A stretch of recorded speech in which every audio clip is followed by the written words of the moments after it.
Hi, I'm Nicholeen Peck, and I teach parenting and good communication all over the world through the lens of self-government. And in this video, I'm going to be talking about how do parents influence their child's behavior.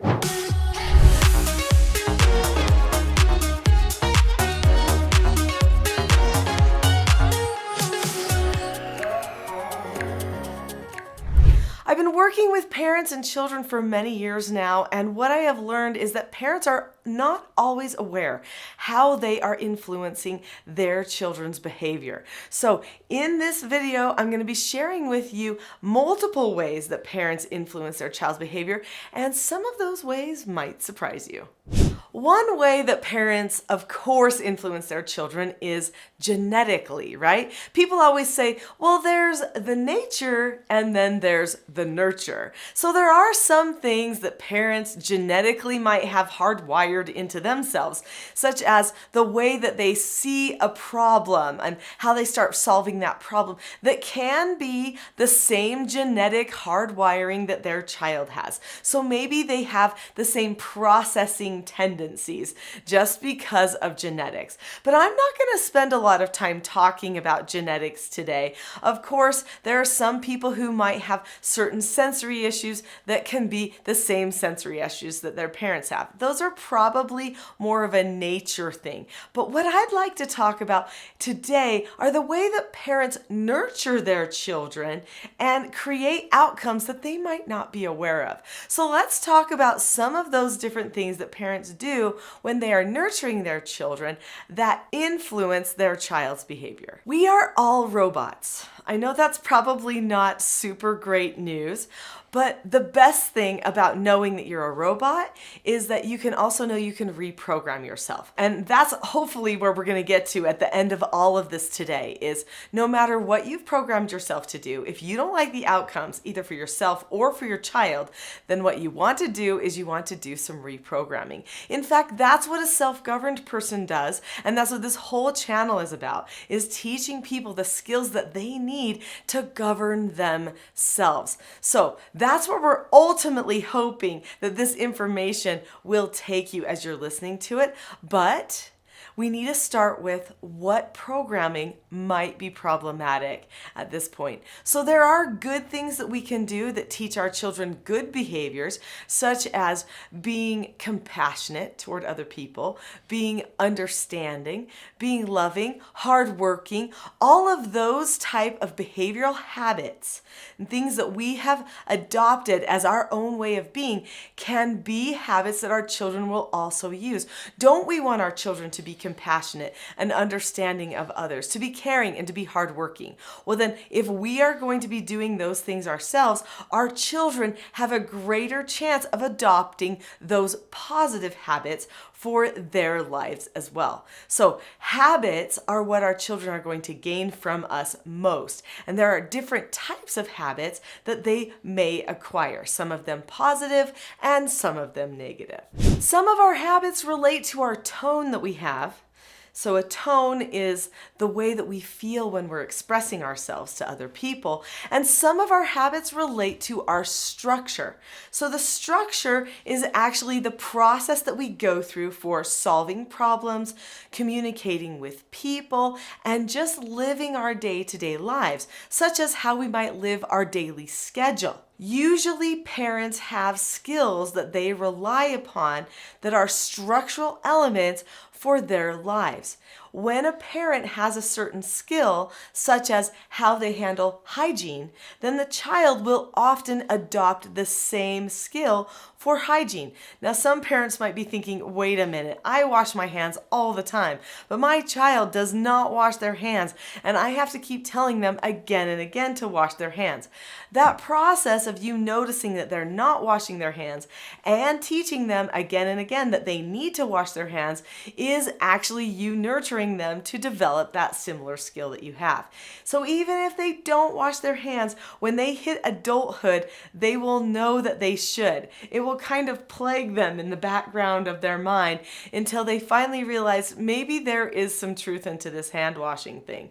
And every time they see someone washing their hands, they will remember that lesson of I should wash my hands. Now that's just a small thing because there are many things that we teach our children through this type of grooming or training with skill and with tone. So let's talk about some of the tone elements that we introduce to our children. There are certain tone elements that we probably don't want our child to have, but actually we give them oftentimes. One of those is impatience. So if we are impatient with them, if we are impatient with ourselves and our own imperfections, if we're impatient with others, then guess what? Our child might develop impatience as well. They will see the world as something to complain about instead of something to just navigate and have a little bit of understanding and patience and get through.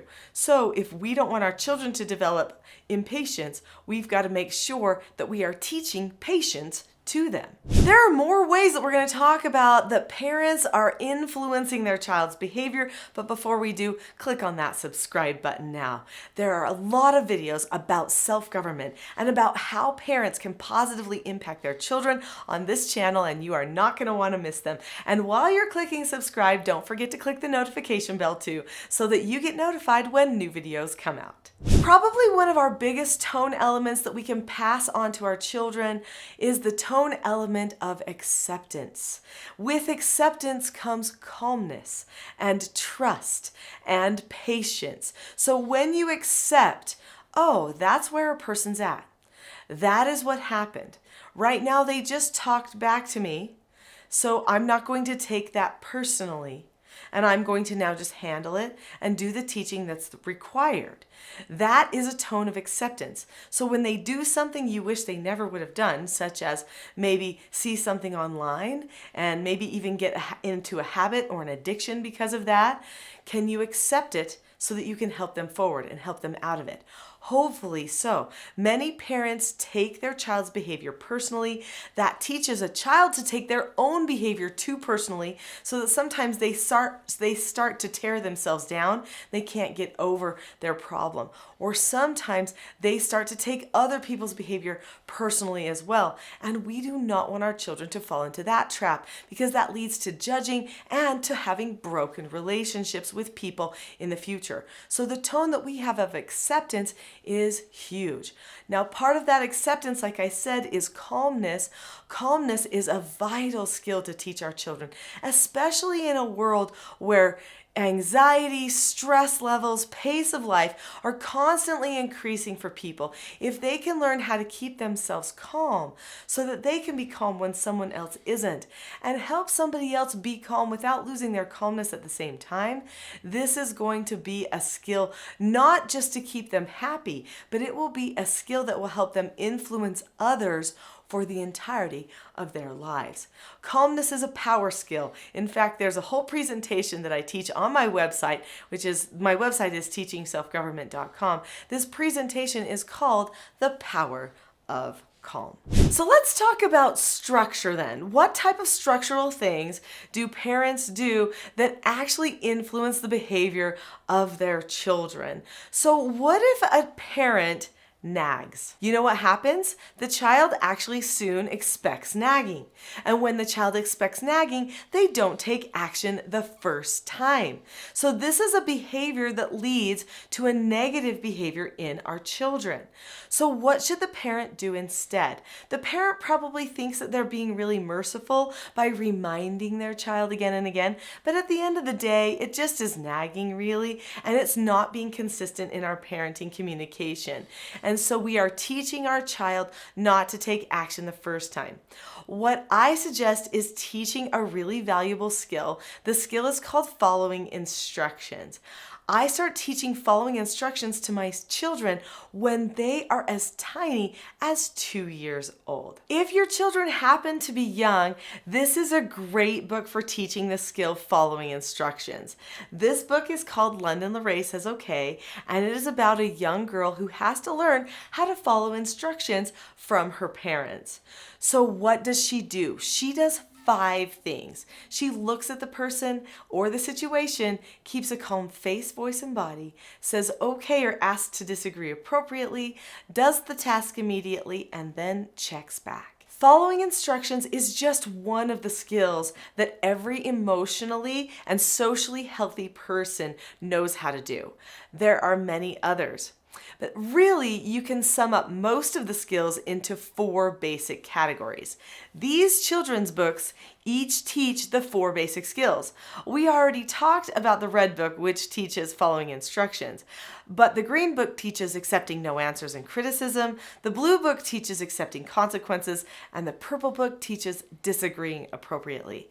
When a person learns all 4 of those skill sets, that actually takes care of 99% of their behavioral problems. But here's the thing, if you teach your child to disagree appropriately, but they don't see you disagree appropriately with other people, then probably that skill is not going to stick as much as your emotional disagreements that aren't good might stick. So we want to definitely be the example in all things.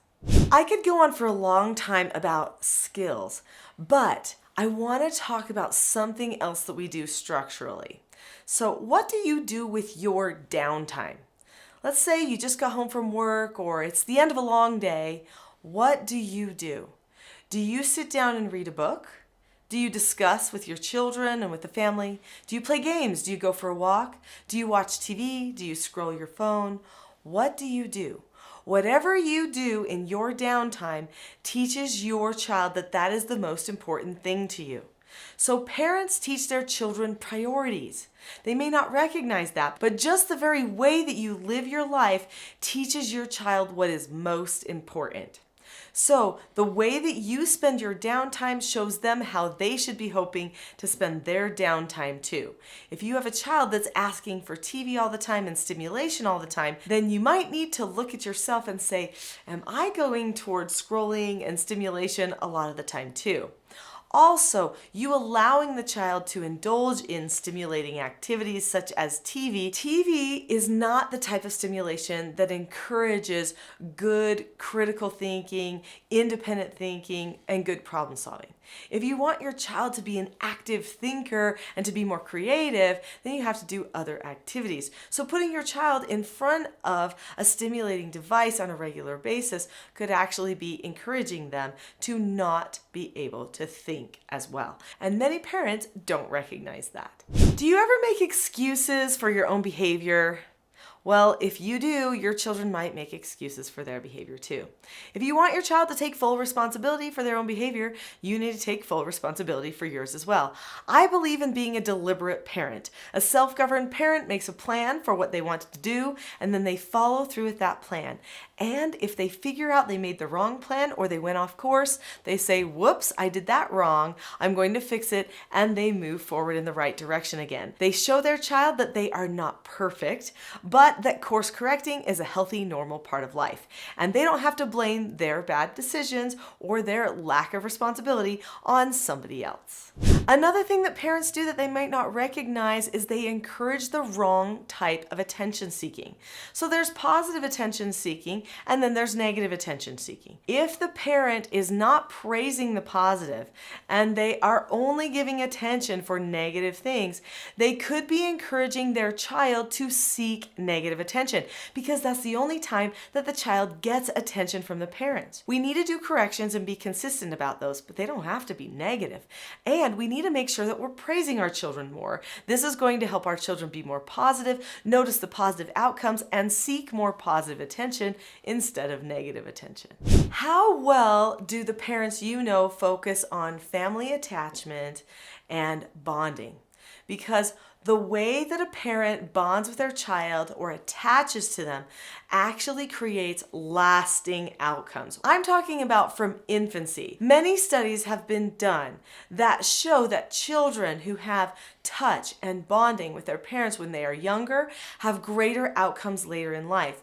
Also, other studies have shown that parents who are both an active part of their child's life, meaning they are in the same home with their child, raising their child, end up creating a child who has less addictions, less troubles in school, less behavioral problems, less problems with the law, etc., etc. They're most likely to graduate college. Parents who are involved and bonded with their child end up creating a child who is usually more driven, more confident, and has a sense of life purpose. So, do parents impact their child's behavior? Oh yes, in really dramatic ways. So if you want to better impact your child's behavior, I have something for you that you can start with. There is a video on this channel. It's a full class and it's called The Not So Known Secret for Parenting Success. If you click on that video now, you will get so many more things that you can use to help your tone, your structure, and your attachment to your children so that you can have a greater impact in a positive direction. So click on the link to that video now.